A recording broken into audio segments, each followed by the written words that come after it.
day to our SM viewers. If you are watching for the first time, kindly subscribe to the YouTube channel, all notifications, drop your comment, click the like button, and also share this video with others.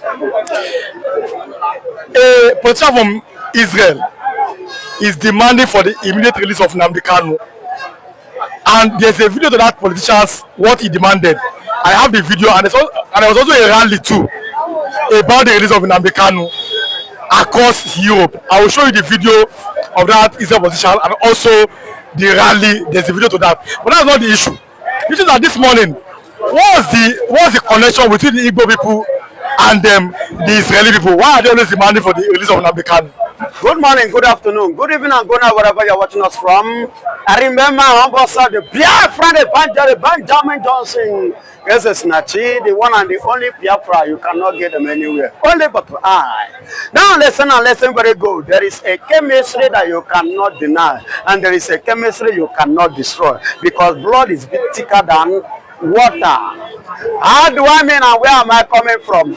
The relationship between the Igbos and the Israeli is this.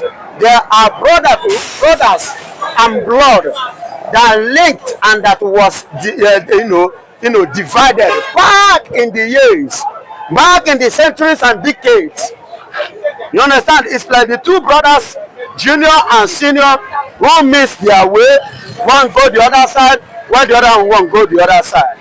And now the other one that go the other side, just like the case of Abraham and his nephew Lot, they reached to a point, he said, go this way and let me go this way. And the other one flourished this side, but while the other one had problem, then the one that flourished decided to help, to intervene in the one that have problem. That is the case of Nigeria and Israel. Now listen and listen good. The Igbos, to be precise, that's why I know somebody will say that I'm mentioning Nigeria. Why I mention Nigeria? Because Igbos are still in Nigeria. Yes. You get it now. So, and you cannot speak about Biafra now without mentioning Nigeria, because Biafra is finding their way to exit from the corrupt country Nigeria. So the interest of the Israel is because of the blood lineage, the ancient blood lineage. That's why Igbos are called Ndigbo. Ndigbo means ancient people. Ancient people. Ancient people. And if you take the issue that involves Israel and Islam, you will find that everything started from the scripture. It is an ancient things, very old history, documented history. You understand? That have been in existence, and it was documented and approved and stamped by God, before now, and that is what they are standing upon, and that is what is, they are speaking on, and is fighting and is standing and speaking for them.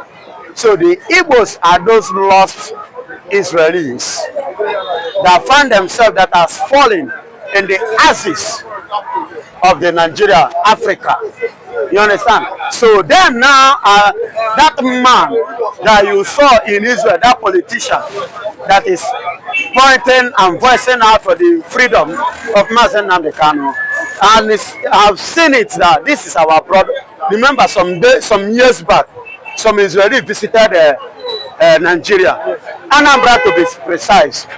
And when they came, they took some soil from our land, which they took to the lab and do some chemical whatsoever as a scientists that they are. They confirm it that of a truth that the Igbos are purely an Israeli, that they will have something in common. We have a similar blood and land and soil, connection and contact. And on this, ever since that day, they have been looking for a way to do what? To unite and to reunite with their lost brothers that are the Biafrans. Because the issue of nnamdikanu is gaining global attention across the nations of the world. What do you think that Nigeria may be under pressure by these major countries to finally release NNAMDIKanu today. Under pressure, Nigeria. He under pressure. Under pressure, Nigeria. Under pressure. Under pressure, Tinubu is under pressure.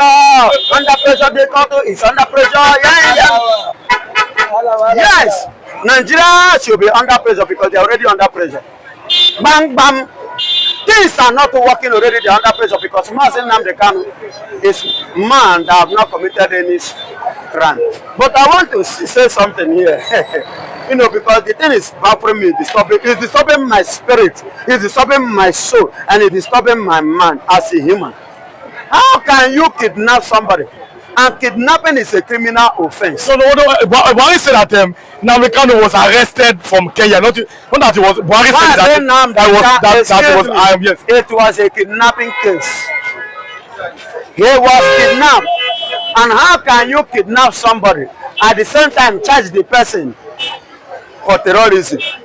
And you are the one that kidnapped him, and kidnapping is an act of terrorism. Why are you now putting it upon him? Is he the one that kidnapped himself? Another thing is this. How was Mazi NNAMDIKanu brought into this country? If you call it an arrest, at least I've been once in a while, you know, several occasions being arrested by Nigerian police. I that is speaking to you. I was once being arrested. I visited Area F twice. You understand? Area G, I can't count how many times they have arrested me. I visited them. I visited Red House. I visited so many police stations in Nigeria. So I understand the word when you say being arrested. So it's quite different from the condition of Mazi NNAMDIKanu. He was kidnapped because he was under coma. He was beaten to coma, and they throw him inside a sack and they zip it as if they are carrying a dead body. I don't know if you have embalmed a dead body and you are taking that dead body to a far distance. That was the way that they treated Mazi NNAMDIKanu. It was a kidnapping case. Now, the Afro evangelist, and Hausa man was here. We were asking different questions. He said that the Igbos and the North, they can never agree. Religion is the difference, most of the that the Igbos are like Isaac, and the North is like the Ishmaelites. Do you agree that the Igbos are like the Jews and the Hausas are like the Arabs in Nigeria? No, the Hausa man you asked answered it very well. But he's a Christian Hausa man, not a Muslim. Whether a Christian Hausa man or a Muslim Hausa man, so long is an Hausa person, he answered it well. And that has been the problem. We can never agree. Number one, religious differences. Number two, mental differences. You get it? Because our way of reasoning is not the same with theirs. So you are saying that the Igbo man way of reasoning is different from the Hausa man way of reasoning? Completely 100%. Our way of reasoning is different from Hausa way of reasoning. Complete 100%. And the way we understand life is not the way they understand life. The way we carry life and the way we carry things and the way we take, we treat people around us, or the way we behave in a place we find ourselves is not the same way they behave in the place they find themselves. Every Igbo man believes in development. He believes in a good environment. He believes in making things happening in a place he finds himself. He believes that a place where he finds himself needs to be put in place, need to be balanced. But them don't believe that. As you can see, let's take a look. For example, now, all these houses that are here, how many of them rent house? But they don't rent house? No, but my brother, let us not even. I want us to do cross-examination. Look at them. Go to this one that are doing shoemaker. See all of them. Go and checkmate them. Do they rent a house? One, they don't pay house rent because they don't know what is house. They don't pay electricity, they don't pay for water, and they don't pay tax. What are they paying? Are they renting shop? How many of them? About check from here. How many of the shop is house shop? You know, I know what I'm saying. I'm speaking from the angles of the truth. Then how many of them too contributed to the development of Lagos State, where you stand now? Go and check. The economy of Lagos State, Igbos contributed 70 to 75% of it. And yes, I repeat, 70 to 75% of Lagos State economy development. You go to Lagos State seaport. How many, including the Yorubas, how many of them are importers? Including the Hausas, how many of them are importers? How many of them are clearing their goods in the seaport? Do you know how much it takes, to clear one container? Do you know how much a person will use to clear one container?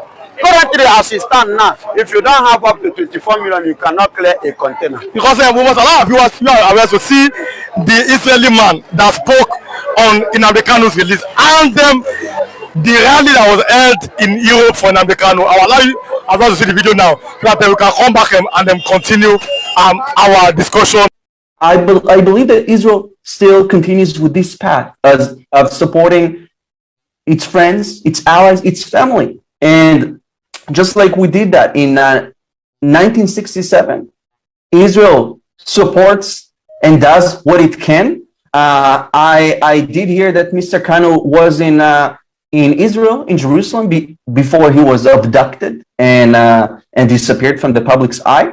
And this is the most important thing that I want Biafrans to take from this discussion, that Israel, we stand with you guys. And although the cause of Biafra is not very familiar with the world and with Israelis, I want to say that, because of my activity, because of what I do, more and more Israelis are hearing about the cause of Biafra each and every day. So yes, we do stand with you. I want you to know that. Thank you very much. Nigeria as a country. Nigeria, when Mazi NNAMDIKANU came to this country, what was his primary goal? What did he actually present to you? Please, if not that Iwanyanwu is late now, I would have said go and ask Iwanyanwu. But I believe that there are other set of Iwanyanwu in Ohanes and Igbo. Go and ask them. Go and ask this man, the former governor of Abia State. What is his name? Ojus Okalo. God bless you. Go and ask Ojus Okalo. Go and ask Allah Sekweme. Go and ask Allah Sekweme. Go and ask Elechi, the former governor of Ebonyi State. Go and ask this man from Imo State, when the former governor of Imo State, not Ihedioha, not Udenwa. No, this one you are mentioning is not Hakim. There is one. Let's continue. Not Rochas. There is one. Continue. You understand? Before the creation of state, go and ask them. When Mazi NNAMDIKANU came with the Radio Biafra, and when he visited Nigeria, what did he come with? He came with this one spirit and with one agenda, with one opinion. And that opinion with a point. He said that you make sure that the Enugu is well expanded and well developed and well furnished the way it's supposed to be, just like Lagos. Number two, they should build the international airport, and they should build the seaport in Aguata. They should build this data seaport, and any post that is in River State should be recognized as well, and build it in a way, expand it, and expand the River Niger. Do you understand? And let me tell you, go back to the history of Nigeria. The biggest ship that ever landed in this country landed in Igbo land. The biggest ship ever that ever visited this country landed in Igbo land. Because we have the biggest sea ever. Not even this one you are seeing in Lagos. There is a biggest sea in the east where that can accommodate the biggest ship in Nigeria, in the world, to land. He landed. When did he come? He table all these things as a point. What is a partner? A fountain for what? Government, federal might, federal strength, federal contribution in the southeast. But what happened? Did they conquer? No. Rather, they turn it down. They turn their back, and that has been the ideology of the Igbos after the Civil War. Bring development in our land. Bring development in our place. Go to the east, beside the Alex Oti, you can never see anything called federal strength in the whole east, southeast to be precise. In the whole southeast, and I stand for anybody that will come and tell me this one. During the time of good Lord Jonathan opened the international airport. Muhammadu Buhari enter and close it. Do you understand? Anything I say, go and do your findings. Are you hearing me? Go and do your findings. I am not just speaking fallacy. You see why? Thank God again, that reminds me. Even the former president of this country, in person of Obasanjo, not Buhari, Obasanjo is aware of this because there was a written document from him, and it was that period that Uwazurike was championing Masob. Let's Are you hearing me? And that Uwazurike, when he was championing Masob, I was a member of Masob. That is why I'm speaking like this. I am speaking from what I know. But understand, I was a member of what? Of Masob as at that time, which Baba, I trek from here, Okera, then I was living at when, you know, those old schools in Okera knows the Okeran boys. What I'm saying is that trek from there, then I was living at Ologu, down to my two. Uwazurike is not that, is a dark man, and is not taller much than me. I saw him, we met one-on-one, we talk. What I wanted to ask you the fact that what's the difference between Uwazurike and nnamdikanu? It seems that I'm coming, the followers of nnamdikanu have refused to acknowledge Uwazurike because Uwazurike followers are saying that nnamdikanu should bow down to Uwazurike because he first started this after Dimodume Gojuko, they came and it was Uwazurike that revived the spirit of Biafra, that nnamdikanu supporters must bow down to Uwazurike. What do you have to say about that? Listen to me. If anybody who stand up and say, I should bow down to Uwazurike, that means he's equally telling me to start worshiping Ojukwu as God. What has Uwazurike paid? What has he contributed in this struggle? Uwazurike, who collected a pot of meat, a plate of meat, and sold his fatherland. When Uwazurike was the one in Masobas at that time, the ideology was not accepted by the UN. Because what is the meaning of the movement of this thing, Soviet? What does it mean? They welcome it now because it have a meaning and a face and a look. Wait, now Masob simply means the movement for the actualization of the sovereign states of Biafra. That's Masob. Now, that is what I'm saying. You know, now, Uwazurike you are making mention of, that you say there is the one that carried, which is spirit. Mazi nnamdikanu was in London, wrote to him, believing that Uwazurike, being a lawyer, are you hearing me? Being a lawyer, he schooled in India. He obtained his lawsuit in India. So he believed that Uwazurike has what it takes, the integrity to carry out this movement. He wrote to him, and that was why some foolish one of them will come and say, Mazi nnamdikanu partner with Uwazurike, say he is a boy to Uwazurike. Not that he's a boy. He wrote in support of the vision.